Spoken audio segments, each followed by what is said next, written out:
Less than seconds to go. One way down the field. Castrol puts our right. Cruising at their vertical speed.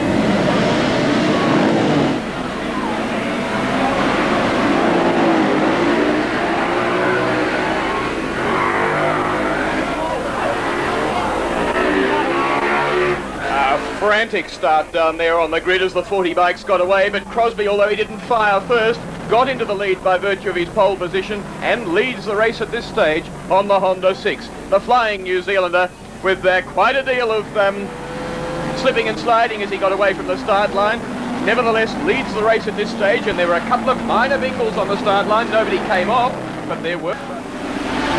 30-year-old Sydney motorcycle dealer Alan Hales, a great third on a Kawasaki 650 in 76, fourth last year, and enjoying the race lead on the big Suzuki 1000.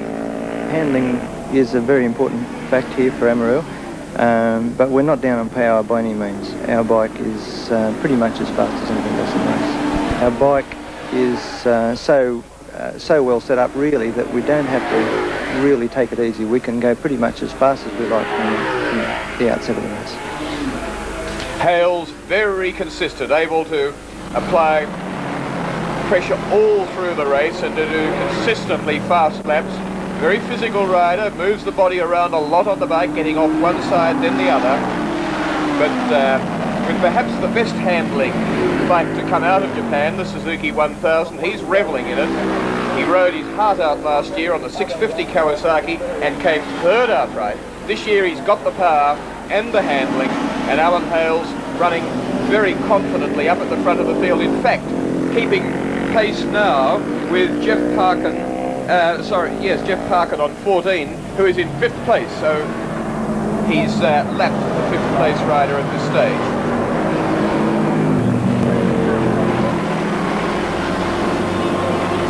At exactly half race distance, the race leader Alan Hales now has covered 180 laps, indicating a potential race distance of 360 laps, which would pass by 4 laps the record race distance of last year. But of course there is still the unknown quantity of having perhaps to do a tyre change, although on the Suzuki they say they can do it in around 40 seconds.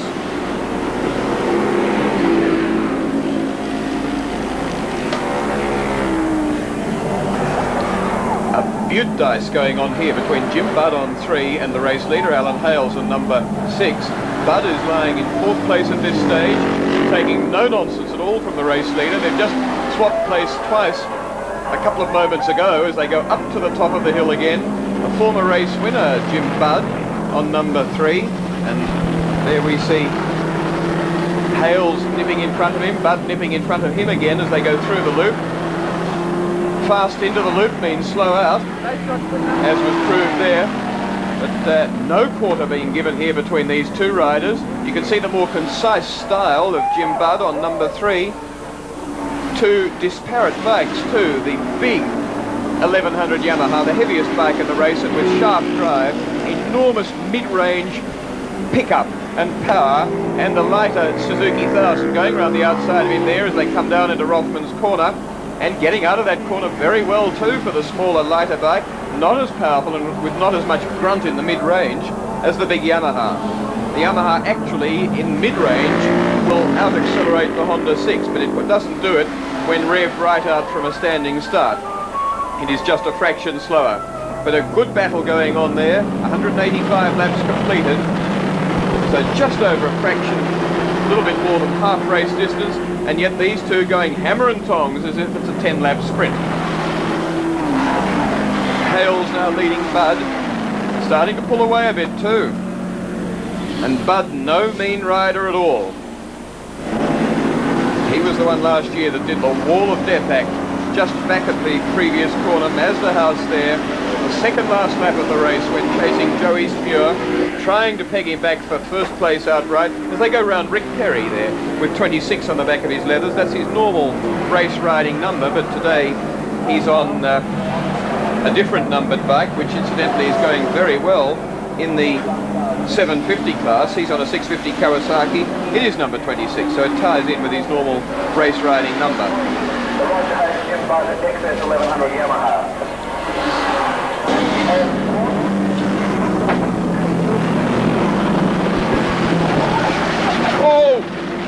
up in the Dunlop loop. That is Alan Hales, the race leader, off bike number 6 in a desperate pursuit of Roger Hayes riding bike number 3. They were engaged in incredible scrap, and it has all come undone.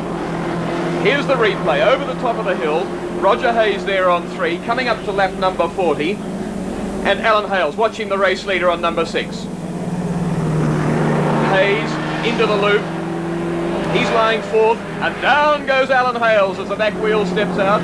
He's okay. The bike went away from him, and he will be quite okay. It's a matter of whether the bike's all right. Very, very bad luck or bad judgment. Hales checking the bike and trying now desperately to get it back to the pits. The race leader in front of bike number 8 in second place, the Michael Cole Honda 6-cylinder, which now will move up into the lead. Hayes will now come up into second place at this stage on number 3. Fourth place will be number 31, David Robbins, on the 1100 Yamaha from Queensland. And this is Alan Hales, a man who's dominated the race so far, sitting back in third place in the opening laps. But then, whilst Greg Cretty and Graham Crosby engaged in a furious dice, then took over the race lead as they slipped back and Crosby pitted, and has dominated the race ever since, even during pit stop. And John Warrian settling into the groove now. He rode the race solo in 1975, 5.5 hours, and was still in the race lead, so he can do it. And he's in a situation now to chase. The leading Honda, just in behind him, has the potential, definitely another pit stop and possibly a tyre change. The bike behind him, the Yamaha 1100 of Hales and Bud, definitely does not have to change a tyre. They've done that. And the BMW just in front of Warrian also. Out of Honda corner comes 31 and 12, as you can see. They are in third and fifth place outright, 31 being ridden by David Robbins, 12 being ridden by John Warrian, the Queenslander, and they are having a great carve-up. Warrian's on his way forward. He's overtaken Ken Blake of the BMW in behind him, as you can see. He's pushed him back to sixth place, and he's firmly out after. Where he is at the moment. He's got to overtake number 20, Andrew Johnson. 20 Andrew Johnson lies between the two of them, but this is a great thrash between 31 and 12, as you can see, riding their hearts out with 1 hour 26 minutes to continue. To put wrong on the track, they did a brilliant tyre change earlier on in the race, where the wheel change itself took 50 seconds, the entire pit stop to fuel and change rider as well, 75, and here's the man chasing them, hoping that something goes wrong, John Warrian, the Queenslander. But everybody else is working hard. This is the man that's being hunted by Michael Cole. John Warrian, just 18 seconds in front of him, but that's comfortable enough with less than 2 minutes to go. A great effort by Warrian, blasting through inside number 34. That's Bob Payne and Martin Hone. But Warrian, number 12. A great ride by him. 2 pit stops, qualified yesterday. 16.3, the margin now between second and third. Qualified 5th fastest. He's going very well, Warrian. Thought he was set, but the brilliant work from the Bud Hayes team has done the job. A tyre change and they're still in the lead. 1 minute now, 60 seconds remain in this year's Castrol 6 hour.